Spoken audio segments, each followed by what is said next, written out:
নমস্কার বন্ধুরা, যে যেখান থেকেই আমার ভিডিওটি দেখছেন, আশা করি সবাই ভালো আছেন, সুস্থ আছেন। তো চলে আসলাম দুপুরে রান্নার আয়োজন নিয়ে। তো আমার খাবারের শুরুটা ভর্তাটা দিয়ে হলে আমার সবচেয়ে বেশি ভালো লাগে। যে কোনো ভর্তা সরাসরি এই যে তরকারি দিয়ে ভাত খাওয়া, এটা আমার কেন জানি ভালো লাগে না। তো আমি প্রায়ই কিন্তু অফ ক্যামেরায় একটা শুটকি ভর্তা চটপট করে বানিয়ে ফেলি, কারণ ভিডিও করতে গেলে কিন্তু অনেকটা সময় দরকার হয়। তো এই জন্য আমি দেখা যায় যে আমি নিজে খাওয়ার জন্য ওই কিছু শুকনো মরিচ ভেজে নিই, একটু পেঁয়াজ, তারপরে 2টা চেপা ভেজে নিয়ে হাত দিয়ে মাখিয়ে তারপরে খাবারটা শুরু করি। মনে হয় যেন যে খাবারের মজাটা অন্যরকম হয় ভর্তাটা দিয়ে খেতে পারলে। তো আজ এরকমই আরেকটা ভর্তা নিয়ে চলে আসছি। এটা যে খারকুনের পাতা, এটা আমাকে একটা কাজের মাসে 1-2বার তো দিয়েই যায় এই পাতাটা।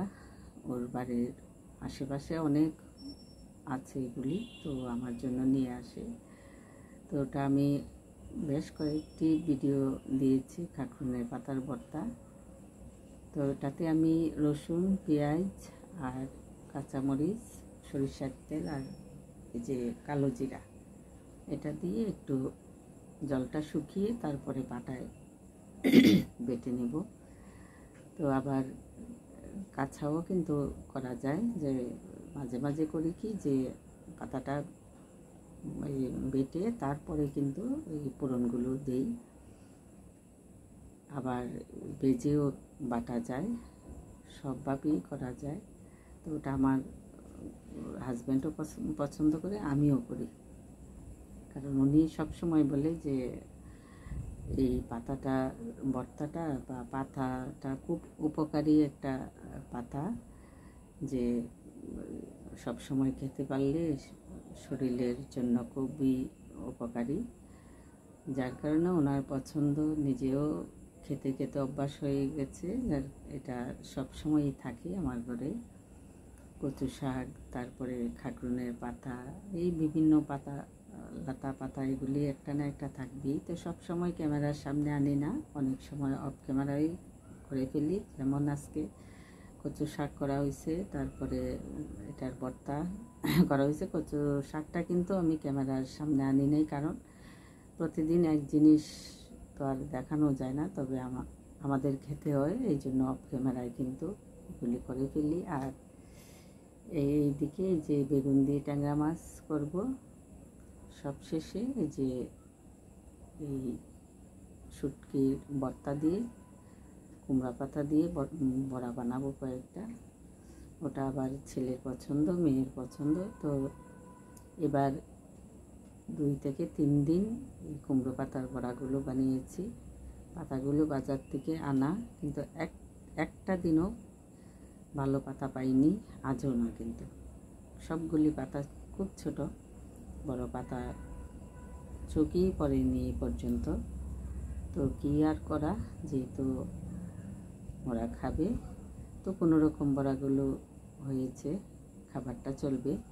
দেখার সুন্দরটা হয়তো এতটা হয়নি, কিন্তু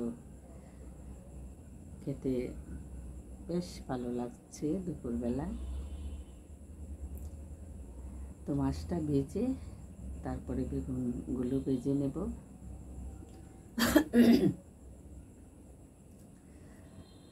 তো মাছটা আমি আজকে কালি জিরা আর পেঁয়াজ দিয়ে ফোড়নটা দেব, কারণ ট্যাংরা মাছের তরকারিটা একটু ঝুলঝুল হলেই ভালো লাগে খেতে।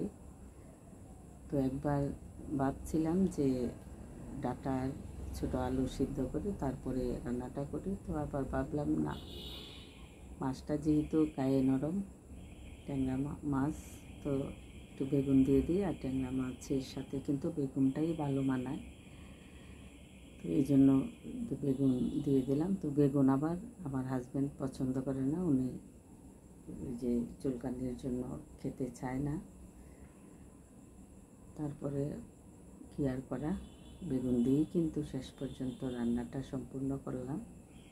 তো এখানে যে কাঁচামরিচ, পেঁয়াজ আর একটু কালো জিরা দিয়ে তারপর ফোড়নটা দিলাম। আর মশলাও তেমন কিছু দেব না, একটু ধনিয়ার গুঁড়ো আর একটু জিরার গুঁড়ো, হলুদ মরিচ তো আছে এই পর্যন্ত।